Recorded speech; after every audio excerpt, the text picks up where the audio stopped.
اعوذ باللہ السمیع العلیم من الشیطان الرجیم بسم اللہ الرحمن الرحیم۔ آغاز مالک ارض و سما کے بابرکت نام سے جس کے دائرہ اختیار سے کوئی بھی شے باہر نہیں۔ عرض ٹی وی کے معزز سامعین و ناظرین کو پرام، میں ہوں پاکستان کے میزبان ملک طاہر کی جانب سے محبت بھرا سلام۔ آج کے پروگرام میں ہمارے جو مہمان ہیں وہ کسی بھی تعارف کے محتاج نہیں۔ ان کی پوری زندگی شعبہ طب کے لیے وقف کردہ ہے۔ انہوں نے اپنی جوانی سے لے کر آج کے ایام تک اپنے تمام پل، اپنے تمام یوم انسانیت کی خدمت میں گزار دیے ہیں۔ انہوں نے MBBS پاکستان کے صوبہ بلوچستان کے مشہور کالج بلان میڈیکل کالج سے کیا اور MPH کی ڈگری پاکستان کے نامی گرامی تعلیمی ادارے بیکائی انسٹیٹیوٹ سے حاصل کی۔ انہوں نے اپنے کیریئر کا آغاز میڈیکل آفیسر کی طور پہ کیا اور بلوچستان کے تمام اضلاع میں اپنی خدمات سر انجام دی۔ آج کے ہمارے مہمان ہیں ڈاکٹر محمد اسحاق پانیزئی صاحب۔ میں ڈاکٹر صاحب کو آج کے پروگرام میں خوش آمدید کہتا ہوں۔ بسم اللہ الرحمن الرحیم۔ سب سے پہلے تو میں عرض ٹی وی کے انتہائی مشکور ہوں کہ انہوں نے مجھے موقع دیا اور مجھے یہاں پہ آپ کے ساتھ اور آپ کے دیکھنے والے اور سننے والوں کے ساتھ ایک تعارف کرانے کا مجھے موقع دیا، جس کا میں انتہائی مشکور ہوں۔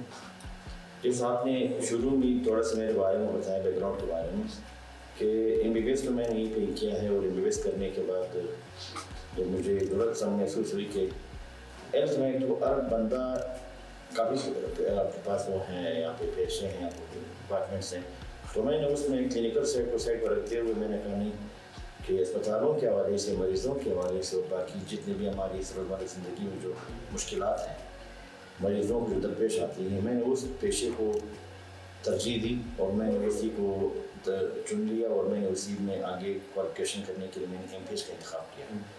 MPH آپ نے جیسے بقایا کہ فرمایا کہ میں نے باقاعدہ میڈیکل یونیورسٹی کراچی سے کیا ہے۔ یہ 2 سال کا کورس تھا، 2008 میں گیا تو 2010 میں وہاں سے فارغ ہوا۔ وہاں سے آنے کے بعد پھر میں نے اپنا کیڈر چینج کر دیا، میں کلینکل سائڈ سے میں چلا گیا مینجمنٹ سائڈ پہ۔ اب میں آج کل اس میں مینجمنٹ کو وہ کرتا ہوں۔ تو آپ کو بہتر پتہ ہے کہ ہر چیز کی ایک مینجمنٹ ہوتی ہے، تو مینجمنٹ بہتر ہوگی تو چیز سکسیزفل ہوتی ہے۔ پھر اسی طرح کرتے کرتے پھر میں نے دیکھا کہ اس میں کافی زیادہ اس میں شعبے تھے، تو میں نے ایک ہی شعبوں کو تجویز کیا، تو میں فوکس میرا یہی تھا کہ ایمونائزیشن پہ کام کیا جائے، ویکسینیشن پہ۔ تو میں نے ویکسینیشن پہ تھوڑا سا اس میں اپنی خواہشات ظاہر کی اور حکومت بلوچستان نے مجھے موقع فراہم کیا کہ میں اس میں اپنے طریقے سے، جس طرح دنیا میں باقی ممالک میں ویکسینیشن کی جو افادیت ہوتی ہے، اور آپ کو شاید سن کے حیرانی ہوگی کہ بلوچستان کی جو ایمونائزیشن کی کوریج تھی اس وقت وہ 16.4% تھی۔ اتنی کم تھی؟ بالکل۔ اگر آپ کمپیئر کرتے ہیں اس کو پنجاب کے ساتھ، پنجاب ٹاپ پہ تھا، پھر اس کے بعد KPK تھا، پھر اس کے بعد سندھ، تو بلوچستان سب سے آخر اچھا، بلوچستان کی ویکسینیشن سب سے آخر تھا۔ اور آپ کو بہتر پتہ ہے کہ ویکسینیشن پیدائش کے فوراً بعد جب بچہ پیدا ہوتا ہے تو پیدائش سے لے کے 11 مہینے تک آپ نے اس کو مختلف ادوار کی بیماریاں بڑھتی جاتی ہیں، تو اس زمانے میں 9 بیماریاں تھیں۔ آج ہم لوگ 12 بیماریوں کے خلاف ویکسینیشن کرتے ہیں پورے پاکستان۔ یعنی پہلے 9 تھی، ابھی 12 ہوتی ہے۔ جی جی جی۔ تو میں ویکسینیشن پروگرام میں چلا گیا، پھر وہاں میں ایز اے میڈیکل افسر بھرتی ہوا۔ میڈیکل افسر بھرتی ہونے کے بعد 2 سال کے بعد جب میں تھوڑی سی اس میں گورنمنٹ کو یہ محسوس ہوا کہ یہ بندہ کچھ کرنا چاہتا ہے، اس کو اپنا موقع دیا جائے، یعنی آپ کے اندر محسوس تو میں as a deputy provincial coordinator اس پروگرام میں بھرتی ہوا۔ پروگرام کا نام تھا EPI، expanded program on immunization, یا توسیع پروگرام برائے تاسٹیج کا جات اردو میں ہم کہتے ہیں۔ ہر جگہ پہ اس کے سینٹر موجود ہیں، اور یہاں پہ بچوں کو ویکسینیشن کرنے کے لیے ہم مختلف طریقے سے میسیجز ریڈیو میں، ٹی وی میں، اخبارات میں کرتے رہتے ہیں، کانفرنس ورکشاپ کرتے رہتے ہیں۔ مگر آپ کو شاید سن کے حیرانی ہوگی کہ لوگوں کے ذہنوں میں اتنے خوف، اتنی پریشانیاں ہیں کہ وہ آج تک ویکسین کو آن ہی نہیں کرتے ہیں۔ وہ کہتے ہیں کہ یار یہ شاید ہمارے بچوں کو مستقبل میں کوئی بیماری یا کسی طرح کسی اور چیز سے بچاؤ کے بہانے یہ ویکسینیشن کو آگے کرتے ہیں، شاید اس کے پیچھے کوئی اور کہانی ہوگی۔ مثلا آپ کے سامنے پولیو کی ایگزامپل موجود ہے، ابھی تک پوری دنیا میں آپ کی پولیو ریڈیکیٹ ہو چکی ہے، مگر پاکستان میں سمجھتا ہوں کہ ہماری بدقسمتی ہے کہ اب تک ہم پولیو سے اپنے آپ کو نجات نہیں دلائی۔ بالکل اسی طرح۔ تو کرتے کرتے پھر میں پورے صوبے کا میں ویکسینیشن پروگرام کا میں ہیڈ بن گیا، پروونشل کوآرڈینیٹر EPI پروگرام۔ تو اب نے جو پروگرام میں